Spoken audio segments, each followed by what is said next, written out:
People double talking when talking, they talking double. I'm a bubble buster when busting, I'm busting bubbles. Call me troublemaker, they say I be making trouble. Cause I say Jacob firing Esau, he be the stubble. Cause I say Jacob firing Esau, he be the stubble. They call me troublemaker, they say I be making trouble. I'm a bubble buster when busting, I'm busting bubble. People double talking when talking, they talking double. See, Christ is coming out of the water.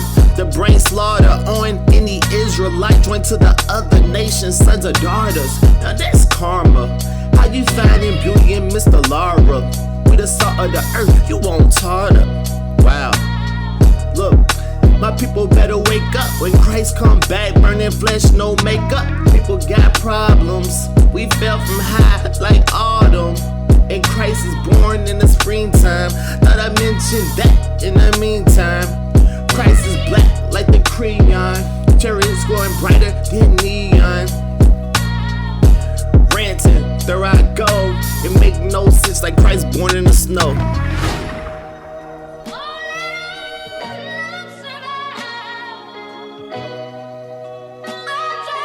Still got it bumping.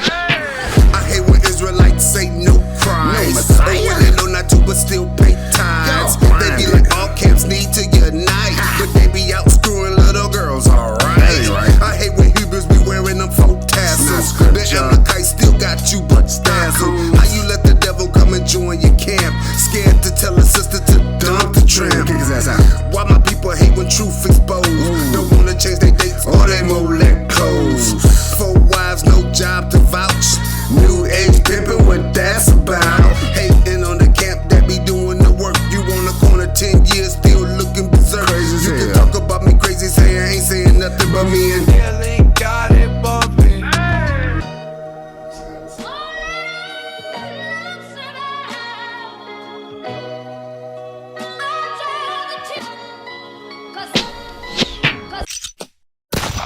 Homicides in Louisville so far this year, a trend many would like to see change. WDRB's Darby Bean breaks down the violence month by month. Darby? Guys, coming off a year of record homicides, this January started off with 16. Last month, there were 9 reported, and less than 2 full weeks into March, 8 homicides.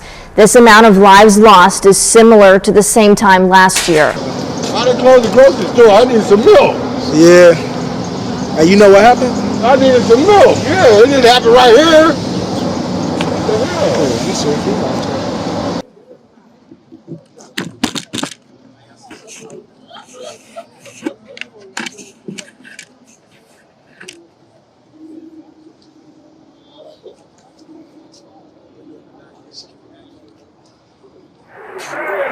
All right, Shalom, we back here, still at the scene of, unfortunately, what happens to be, looks like a double or triple murder, not sure. But we're here with Sister Renee. How you doing, Renee? You know, circumstances like this, I wish I was doing a whole lot, better. Right. But the mood is definitely not a good mood for anybody right now. Absolutely not, absolutely not. So let me ask you, what do you think, you think there's more that can be done to prevent situations like this? Or do you think our people even care? Yeah, I think our people care. Okay. They definitely. I think what it is that what you have is a back and forth sometimes between people, whether it's some type of beef or unanswered questions. Right. And a lot of times people feel like they got their backs against the wall, and they try to go get help, and they try to go through the proper channels, or they feel like they're snitches, or the system's not working for them, and they don't know who to trust or go to trust. And we certainly know the Black community itself does not trust the police anyway. Right. Right. It's just it's an epic fail all around. It's a really sad situation. That you got, because you have families that are torn apart. Right. You have families that are basically just trying to survive and live on a daily regular get up in the morning, go to work. They want to see their kids succeed. They want to live in areas where they don't have to worry about things like this. Just imagine, here it is, prime time. prime time. People getting off of work, people getting out of school, kids getting out of school, and then here you have dead bodies laying in the middle of the street in front of Family Dollar. Hey, look, and to that point, in front of Family Dollar, like you have, there's no, you know, value on anyone's life. If I'm just gonna shoot, you know, my thing, if I'm going to shoot you, I don't care who's around. I see my target, and there's kids out here that's getting off the bus stop. There's people, innocent lives, and we don't, regardless of whatever the story is, people have faces. They have names. We all share the same bloodline. You know, we share the same bloodline. And that's what I was gonna say. To your point, you see how, like, you know, it's not no knock against the young sister, but you see how everybody's just kind of jumping around, walking around. Like it's almost desensitized now. It really is. You know, I was talking to this young lady over here. She said she's lost five family members this year. It's crazy. It is. It is. It doesn't make any sense. And the thing about it is what you have.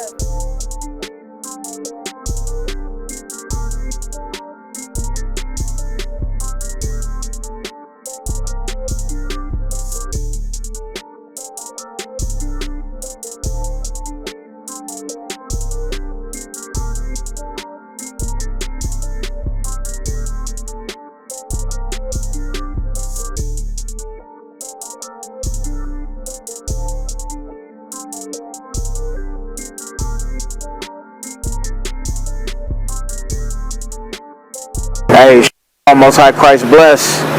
We here in the city, and unfortunately we come up on the scene what appears to be a double or triple homicide. We're standing here with a brother today just talking about it. So what you think about the city, man? Man, to be a small city, man, Louisville's it's kind of crime riddled right now, but we know it. We know what the prophecy says. You know, these things will happen, but we need to really reach out to these young men and let them know life is more valuable than an argument. You know, and it's more valuable than what they might go back and forth with words and this and that. But we need to do something to really get to these young men, man. Exactly. Back in our days, man, it was totally different. We fought, made up the next day. Or the same day. So just by opinion, just the looks of it, if you look at the scene, the whole area, the whole community, the whole city is going to be affected by this. Like the Family Dollar done closed down early, you know, for what happened over at the other parking lot. Everybody's over here at Walgreens now, which, you know, it just interrupts the whole community. That being said, man, you think, according, and this is just going by with what we're seeing right now, you think that there's anything else that could have been done, or do you think different to, you know, curb things as far as like with the presence of the hatred and violence that we're experiencing in the West End? There's some gentrification going on. You can look at the pedophile list in the West End. You see a lot of you know, other nations that they're allowed to come in this area. And they should have more cameras around where they know youths are going to be, and there would be a deterrent. And that's the point, you know, I wanted to make, because you know what, we stress all the time about the commandments. Our people say the commandments are done away with, but if the commandments are done away with, then look, there's some people that feel like murder is okay. They feel like it's okay, and the scripture says, I thought the commandment said thou shalt not kill. So now when you go into Leviticus 19, we got brothers holding grudges with hatred in their heart for their brother, and this is the aftermath of it, man. This is what happens. You know, I definitely believe we got to do better. But hey, appreciate your time today, bro. Sorry we had to meet on these apps. Shalom, bro. The first 9 days of March is a stark reminder that you know, we're not into that serious takedown that we constantly hope for. Homes, public parks, a convenience store surrounded by crime scene tape this month. Another homicide in the city. Police responding during the day and at night. So many of our people getting killed by cops and no sentence. They never really pay us attention. To be accepted by the ones that hate is your intentions. How many